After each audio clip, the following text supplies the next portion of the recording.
Quel plaisir de vous retrouver pour une nouvelle découverte de notre patrimoine. Et aujourd'hui, je suis particulièrement heureux car je vous retrouve dans un endroit qui m'a toujours fasciné. Nous sommes à Orval. Nous allons visiter les ruines de l'ancienne abbaye et tout vous montrer. Car vous le savez, j'ai les clés.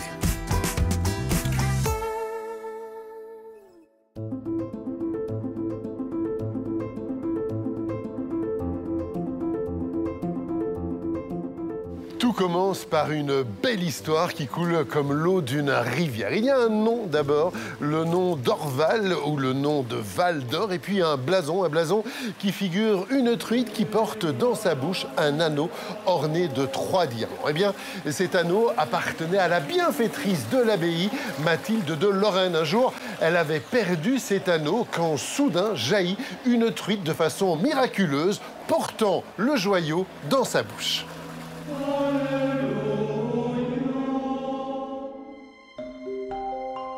Deux thèses s'affrontent concernant la fondation de l'abbaye. Certains mettent en avant une triple fondation au fil du temps avec des moines bénédictins calabrais en 1070, des chanoines réguliers en 1110 et enfin une fondation cistercienne en 1132. D'autres estiment que la fondation cistercienne date de l'origine de l'abbaye. Frère Xavier, bonjour. Bienvenue à Orval. Merci de nous accueillir. Avant tout, revenons sur les origines de cette abbaye. C'est vrai qu'on a vu qu'il y a différentes interprétations, mais remontons à l'arrivée des cisterciens. Les premiers moines cisterciens arrivent dans cette vallée en 1131, mais de fait, il y avait, avant leur arrivée, déjà une communauté présente et qui sans doute avait commencé à ériger une première église. Dès le Xe siècle, on a un vestige archéologique tout à fait étonnant dans le soubassement du chœur qui témoigne d'une première chapelle, mais dont on n'a aucune trace d'archives. Pourquoi le choix de cette région, je suppose, très forestière à l'époque? Alors, le choix du site se justifie certainement pour plusieurs raisons. D'abord, nous sommes dans une vallée. Traditionnellement, les cisterciens s'installaient dans des lieux à l'écart des routes de pèlerinage en particulier. La présence, bien entendu, de l'eau, et d'une eau d'une qualité exceptionnelle avec la fontaine Mathilde. Et enfin, un domaine agricole le long de la Meuse qui causera sans doute au fil des siècles bien des malheurs pour l'abbaye puisqu'elle est située sur une zone frontalière. On peut parler ici d'une terre d'abbaye ou pas? Orval est la première fondation cistercienne en Belgique et au XIIe siècle, il y aura bien d'autres hauts lieux cisterciens en Belgique. Citons par exemple Villers-la-Ville ou l'abbaye d'Aulne. Mais Orval a cette particularité d'être aujourd'hui encore occupé par une communauté vivante. Quand vous êtes ici, entre ces murs, il vous arrive souvent de penser aux générations qui vous ont précédé? Quand je passe dans cette église médiévale, certainement, et en tout cas à travers les textes mystiques, les textes de méditation du XIIe siècle, nos pères dans la vie monastique continuent à inspirer, et en particulier ma vie au quotidien. L'abbaye bénéficie d'un environnement exceptionnel, dans un vallon au milieu de la forêt, non loin de la frontière française. Au fil du temps, elle connut des moments de gloire et de crise. Située entre le royaume de France et le Saint-Empire germanique, la grande abbaye comprenait de nombreuses propriétés situées bien au-delà de la zone proprement monastique. Frère Xavier, un mot à propos de cet arbre extraordinaire, dans le premier sens du terme d'ailleurs, en tout cas un arbre remarquable. Oui, ce grand chêne séculaire, on lui donne plus de 300 ans, se trouve en fait dans une cour intérieure entourée de bâtiments qui étaient la progression qui nous menait à l'entrée de l'église.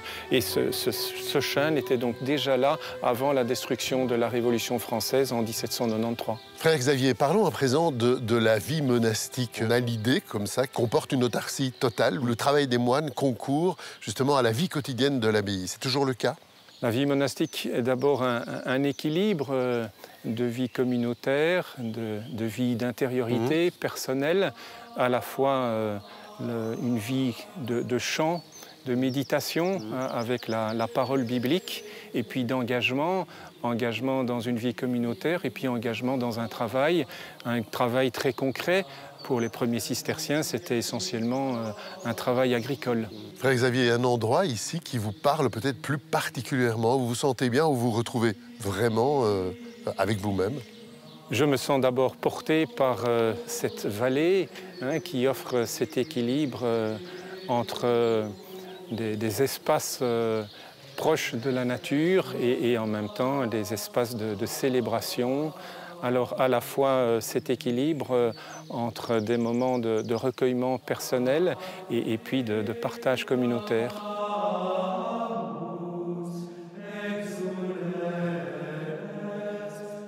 C'est la première marche de l'escalier qui montait au dortoir à l'étage.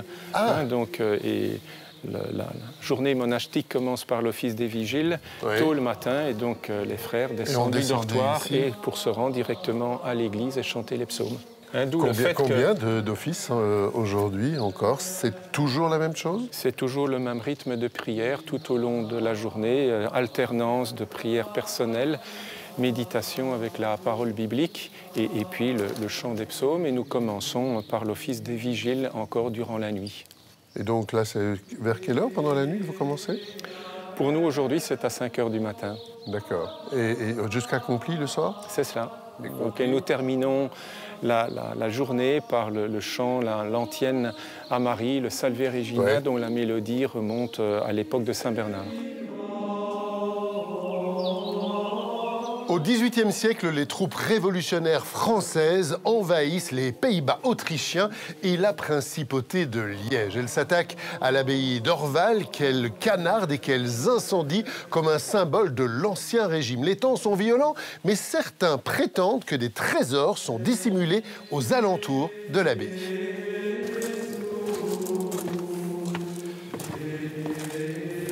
Denis Enroté, bonjour.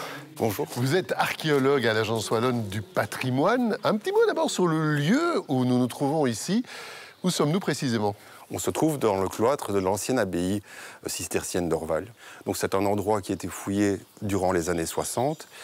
Et donc on y a retrouvé une série de dépouilles de moines, des anciens états de conservation de lavabos par exemple. Et donc c'est un endroit maintenant qui a gardé tout le charme de ces ruines un peu romantiques. Faisons un petit bond dans l'histoire et remontons à la Révolution française avec une destruction qui est particulièrement violente. Oui, c'est une révolution violente puisque les troupes françaises mettent le feu à l'abbaye et achèvent quand même l'église à coups de canon.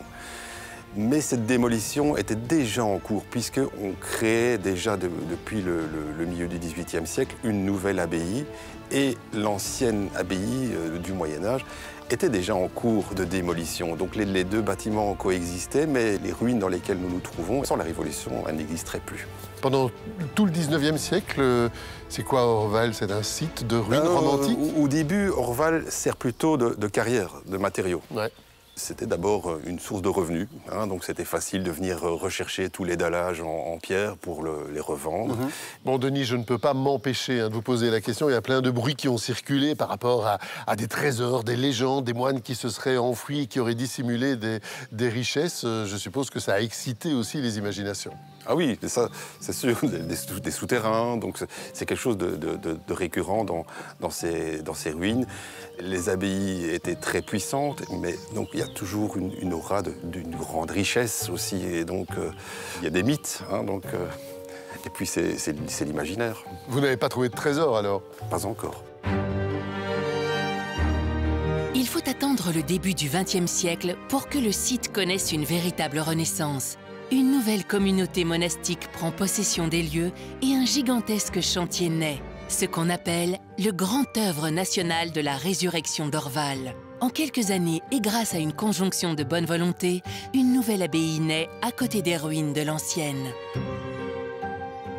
Denis, XXe siècle, début du XXe siècle, une nouvelle abbaye va être construite et du coup, les deux abbayes vont cohabiter. Au sud de l'ancienne, tout à fait.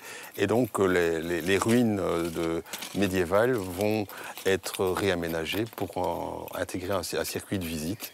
Il y a plusieurs phases de construction. Ce n'est pas uniquement les piliers les plus importants qui sont du XIIe siècle. Il y a également des phases de la fin du Moyen-Âge et du XVIe siècle. Alors ici, on est sur un chantier de fouilles, si on comprend bien. Là, par exemple, vous cherchez quoi ici ? Déjà en dégageant simplement les bases des colonnes engagées, on s'est aperçu que les bases n'étaient pas au même niveau, qu'il y a au moins 3 niveaux différents. Ouais. Et donc on comprend que l'église présentait un sol avec des marches. Et donc on est en train d'essayer de définir où se trouvent ces différents niveaux. Il y a des endroits où on voit encore des carrelages en céramique et donc qui marquent les niveaux de sol. Et donc on va essayer de voir et de comprendre cette évolution de niveau et de circulation. Pour prendre un exemple concret, ici, vous avez déjà eu des surprises. Je pense aussi aux bases des colonnes avec des détails qui sont intéressants. Oui, qui sont ornés, qu'on vient de les découvrir. Donc c'est assez nouveau, donc on ne les connaissait pas. Derrière vous, donc, ces piliers avec des traces de couleurs, notamment du rouge. C'est quoi, une trace de polychromie ou autre chose ? Parfois, ça peut être des traces de champignons. Ah. Mais ici, c'est vraiment les traces de l'incendie. C'est une pierre calcaire jaune, ouais. Calcaire coquillé, donc il y a des tout petits fragments de coquillage. Et donc, comme il y a un petit peu de minerai de fer, bon, ça rougit au feu. Vous pensez que ce site nous réserve d'autres surprises ? Il y aura d'autres découvertes à faire ? Je pense que peu importe l'endroit que l'on étudie, c'est d'avoir les bonnes questions. Et là, c'est ça qui est intéressant dans notre métier. Donc nous, c'est pas trouver la gâte d'or, c'est de comprendre.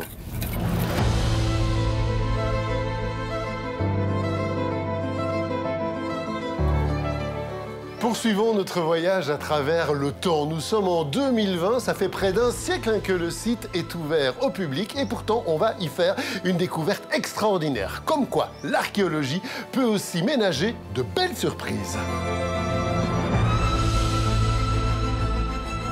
Denis, on retourne en 2020. Vous êtes ici, vous vous souvenez vraiment de ce que vous avez découvert ? L'Agence wallonne du patrimoine était appelée pour faire des sondages, puisqu'il y avait un souhait de construire un nouvel accès au nouveau musée.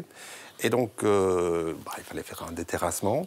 Et donc, ici, il y avait donc l'aile des Convers qui était réputée avoir disparu depuis le milieu du XVIIIe siècle. Donc, elle n'apparaissait sur plus aucun plan. Donc, on la connaissait par des gravures. Ça, vous connaissez un peu son architecture.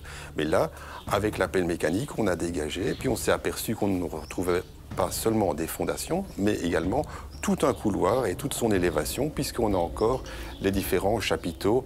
Ce qui se trouve là derrière moi, c'est donc un chapiteau sur lesquels reposaient les voûtes. Oui, ces chapiteaux sont encore en place et donc ils servaient de support aux voûtes d'ogives. On était chez les Convers. C'est quoi des Convers ? Les Convers, donc, ce sont des religieux qui n'ont pas qui n'ont pas été ordonnés prêtres. Donc, ils n'ont pas le même statut que les moines qui ont été ordonnés. D'où l'expression, bien connue, ne pas avoir voix au chapitre ? Oui, c'est ça.